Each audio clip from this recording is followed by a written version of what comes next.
ជំរាបសួរពុកម៉ែបងប្អូនទាំងអស់គ្នាថ្ងៃនេះនាំអារម្មណ៍ពុកម៉ែបងប្អូនមកមើលពូជកណ្ដូបថ្មីទៀតបងប្អូនណាមកមើលពូជកណ្ដូបថ្មីទៅហើយគឺពូជកណ្ដូបនៅក្នុងស្រុកយើងបងប្អូនណាពូជកណ្ដូបក្នុងស្រុកមិនមែនជាពូជកណ្ដូបនាំចូលទេតែវាជាប្រភេទកណ្ដូបដែលពូជថ្មីដែលមិនទាន់មានបងប្អូនយើងយកទៅចិញ្ចឹមនៅឡើយបងប្អូនអញ្ចឹងពូជនេះគឺជាពូជនៅក្នុងស្រុកយើងពុកម៉ែបងប្អូនមិនមែនពូជនាំចូលពីក្រៅស្រុកទេ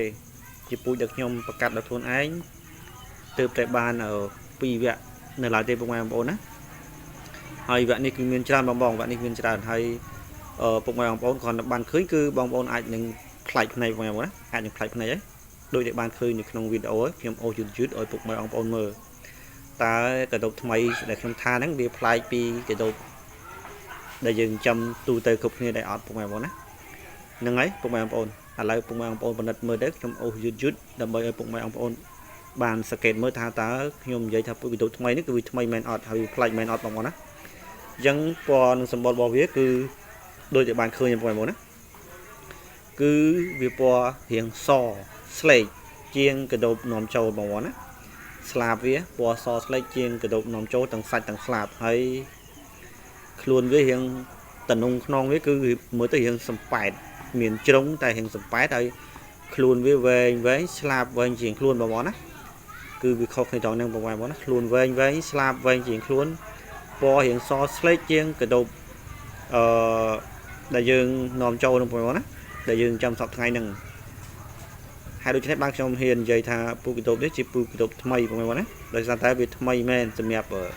បងប្អូនមិនទាន់មានទេបើមានគឺមាននៅផ្ទះខ្ញុំនៅឡើយទេបងប្អូនណាដូចជាកសិដ្ឋាននៅខ្ញុំនៅឡើយទេអញ្ចឹងពូជនេះជាពូជថ្មីសុទ្ធសាធបងប្អូនណាថ្មីសុទ្ធសាធហើយសម្រាប់ពុកម៉ែបងប្អូនដែលចង់បានពូជកណ្ដូបថ្មីហ្នឹងអាចចាក់តងខាងខ្ញុំបានបងប្អូនណាខ្ញុំលក់ឲ្យតម្លៃដូចទៅនឹងកណ្ដូបនាំចូលដែរបងប្អូនណាឲ្យដូចទៅនឹងតម្លៃកណ្ដូបនាំចូលដែរដោយសារតែសំទោសបងប្អូនណារៀងស្អកកបន្តិចដោយសារតែខ្ញុំមើលឃើញថាកណ្ដូបនេះជាកណ្ដូបធម្មជាតិជាកណ្ដូបក្នុងស្រុកអញ្ចឹងខ្ញុំយកមកប្រកាសនៅតែស្អកកបងប្អូនណាយកមកប្រកាសដើម្បី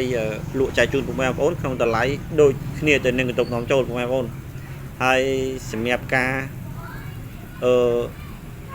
វិវត្តរបស់វាអាយុកាលរបស់វាពុកម៉ែបងប្អូនណាគឺដូចទៅនឹងកណ្ដូបនាំចូលដែរពុកម៉ែបងប្អូនដូចទៅគ្នាអញ្ចឹងវាមានអាយុកាលចាប់ពីថ្ងៃញ័រហ្នឹងរហូតដល់35ទៅ40ថ្ងៃហ្នឹងគឺប្រមូលផលបានដូចគ្នាបងប្អូនណា